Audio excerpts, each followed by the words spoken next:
Want to save time, money, and your sanity while planning your wedding? Subscribe to Wedding Planning Podcast Premium on Apple Podcasts for early ad-free access to all weekly episodes. Plus, an exclusive bonus series that outlines exactly how to use ChatGPT to your advantage with dedicated meetings for customizing your budget, finding the perfect venue, hiring your vendors, and so much more. Save hours of time, avoid tons of wedding overwhelm, and make confident decisions faster. Subscribe now on Apple Podcasts and start planning with clarity. Enjoy the show. Why, hello there, and thank you, as always, for carving out a few moments of your busy day to spend some time with me here on the Wedding Planning Podcast. And with that, let's dive into today's topic. If you're early on in the planning stages and you're wondering, this sounds like something I can wait until the end to kind of think about, stay tuned. I'm going to go over some really important reasons why I definitely think you should be considering the rehearsal dinner early on in your plans. I have some great ways to keep things organized, budgeting, all the good things coming up today. So, of course, naturally, as you're planning your wedding, most of your energy, your time, and your attention is obviously focused on the wedding day itself. For today's show, we're going to completely forget about the wedding day, and we're going to work on making the day before the wedding, your rehearsal day, unforgettable and full of meaning. Now, don't worry, we're definitely going to get to the dinner itself, but first I want to go over some really important points on the actual ceremony rehearsal. So depending on the complexity of your wedding ceremony, the rehearsal itself can be very, very elaborate, or it can be a really quick run through the motions. Again, this really just depends on the setup of your actual ceremony. It's going to look very different from couple to couple. The rehearsal is your last and maybe your only chance to have everybody together and on the same page about all of the ceremony logistics. So it is really important to take the time to think through the particulars of the ceremony and to really plan out how this rehearsal is going to go. Now, the rehearsal ideally will take place inside your actual ceremony venue. However, if it's not available the night before the wedding, you don't have to panic. You can still run through the ceremony, even if it's not actually inside the church or the exact site where the ceremony is going to be. So for example, if your church is not available on the Friday night before your Saturday wedding, not to worry, go ahead and execute the rehearsal anywhere that you can, at a park, in a backyard, wherever you can all get together and just run through the timing, who goes where, who does what. Now let's review who should be there at the rehearsal. This list is pretty specific, so who should definitely be there is, of course, your wedding party, all of your bridesmaids and your groomsmen, anyone who has a role in the wedding ceremony. For example, a popular one would be if an aunt is doing a reading during the ceremony. Anyone with that role should be there to rehearse and know the timing of things. Your closest family should be there, so your parents, your siblings, grandparents. It's really your call how far this extends. Everyone's family is very, very different. So for you, this could mean strictly keeping it to parents and siblings. You could, of course, extend it out. Really depends on your family setup. And then the next person who should be at the rehearsal is your wedding coordinator. If you've hired one, maybe your venue comes complete with an event coordinator. Whether you've hired one or it comes with your venue, or maybe you're just using a close friend or family member to keep everything organized, this person is your point person. They are your quarterback in keeping everybody organized. So it is really important that they are present at the rehearsal. And again, if you have not hired a separate wedding day coordinator, anyone who you've delegated to help out on the wedding day with the timing and the organization, an aunt, a close friend, whoever that may be. And then lastly, your officiant will ideally be there as well, the person who's actually performing the wedding ceremony. all these people we just listed, these are the same folks who should also be invited to the rehearsal dinner that's taking place after the rehearsal.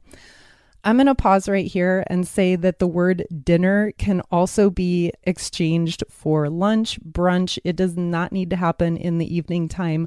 I'm simply using dinner because that's most commonly what it's called. But by all means, this can happen at any time of day that's going to be convenient for you on the day before the wedding. And with that, now that we've reviewed the basics of the actual ceremony rehearsal, let's move on to the rehearsal dinner itself.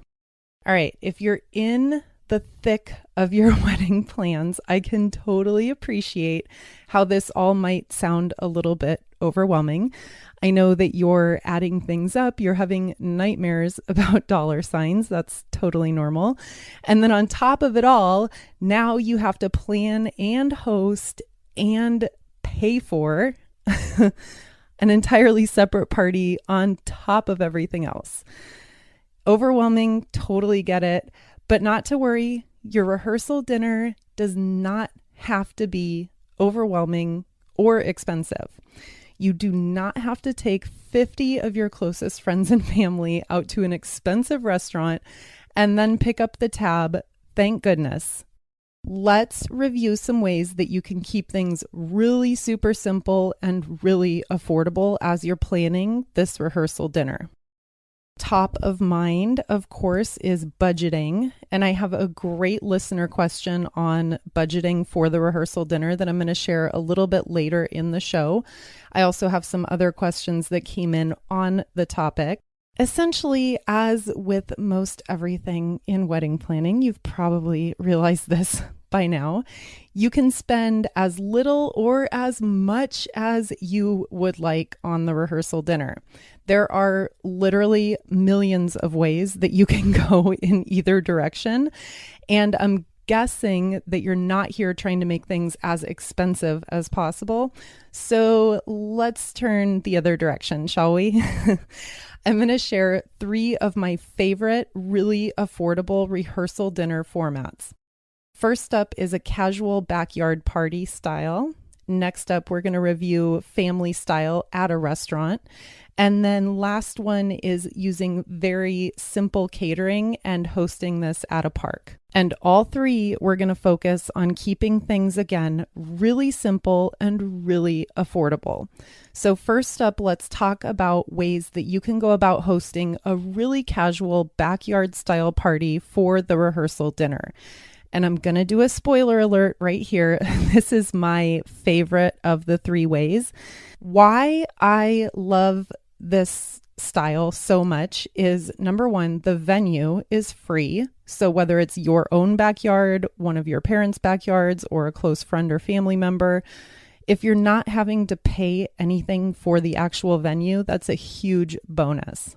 Reason number 2 why this is my favorite is that you have full control over the cost of your food and drinks when you're not hosting inside a restaurant and you're not relying on catering. And we'll go into some details in just a minute. And then the last reason I love this backyard casual barbecue style or just backyard party style so much is that there's no rush to be in or out at a certain time. So you're not on any timetable.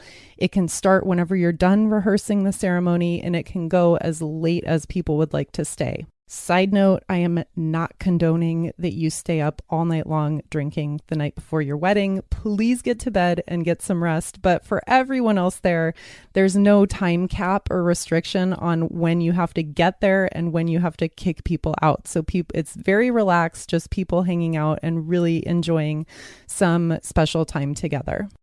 Some particulars on the backyard party style. So the first thing is that you can keep the food and the drinks really, really simple. A really easy example of this would be to barbecue something and then serve beer, wine, soda, and water. You can assign a handful of people to do the grilling duty. And then, of course, beforehand, you're going to need to organize a shopping list and kind of decide how much you need of everything. That's something that can easily be done with a little bit of organization and recruit the help of whoever would be really good at helping you keep things organized, doing that shopping, doing that price research. Some really easy and really affordable barbecue food that you could consider is setting up a hot dog and a burger bar. You could use really, really fun gourmet toppings for that. Every time I go camping, we set up a gourmet hot dog bar and it is so much fun. It's always such a hit. So put out really fun toppings like jalapenos, cream cheese, gourmet peppers, pesto. You can really, the sky is the limit. You can do so much fun stuff with a hot dog and a burger bar and making them really, really fancy and fun. You could also barbecue up a ton of ribs and then just serve some pre-made sides with that. You could do seafood kebabs. All of this is really, really easy stuff that you can prep ahead of time. You can cook it outside and then serve very, very casually. Don't worry about plates and silverware, linens. No. Just use disposable stuff. You can find really, really good, biodegradable, recyclable, whatever your thing is. Just keep it really, really casual and really, really simple. The cleanup should be as easy as possible. The most work you're going to put in, again, is going to be at the front end, and that's just planning and budgeting and shopping and prepping all of this food. But don't be overwhelmed by that. It's something, again, with the help of some of your closest family or some of your wedding party members, you guys can put that together. It just takes a little bit of pre-planning and then, of course, lots of organization. And for the drinks, just keep things really simple. Serve bottled water and sodas. Maybe you can pick up a keg of your favorite beer. And then, of course, don't forget the wine. You can shop your local warehouse store or grocery stores and really take advantage of sales and multi-bottle discounts. Nothing fancy. Stick to your favorites. As promised, I have 2 more rehearsal dinner formats that I just love. And next up is one that requires much less work and less planning for you. Yay. If that's you, you're thinking it sounds like a nightmare to plan and feed 50 people on your own. So this is for you. And that's doing a family style meal at a casual restaurant. Things can add up really quickly when you've got 30, 40, or 50 people each ordering their own food and drinks off a restaurant menu. So an alternative to this is to arrange a set menu with your favorite casual restaurant and then serve things family style. Lots and lots of restaurants out there will offer you a private room with a minimum tab requirement. So go ahead and call around and get some quotes on family style and or buffet catering prices. Some examples of this could be your favorite Chinese restaurant. Maybe you could arrange to have 5 large portions of your very favorite dishes and then serve that along with noodles and rice side dishes. Another great example, a casual Mexican food restaurant, you could do a big fajita spread or even order a few large dishes of enchiladas and then serve that along with sides of rice and beans. The idea here is that rather than giving each of your guests a menu and then having them order a $25 entree and 5 drinks, you're controlling the menu and controlling the cost from the very start. So drinks can be kept non-alcoholic for an even bigger savings, or you could stipulate beer and wine only, or you could do something like 1 drink per person and then everyone pays for their own alcohol. It's totally up to you. The key here is going to be doing some research ahead of time and getting a really solid idea about the various options that are available at some of the restaurants near you. So call ahead, ask about family style menus, or ask if you could build a set menu, ask what the price per person would be, and then kind of tinker around with those various drink options that I mentioned. The drinks can add up to being a humongous component of the expense here. So consider limiting and or doing away with alcohol altogether. And I think you'll see some really significant savings here. And then finally, the third format I have to share for your rehearsal dinner is you could do somewhat of a mix of the two things that we've reviewed. So forget the restaurant, take the restaurant out of the equation, take a very casual backyard or park setting, and instead of doing like a do-it-yourself meal spread of barbecue or whatever it is, go ahead and do very simple, very, very affordable catering and bring that in for everyone. So you've got two bonuses here. Your venue is free using a backyard or a park. And then bonus number 2 is you don't have to do any of the planning, shopping, prepping, or cooking.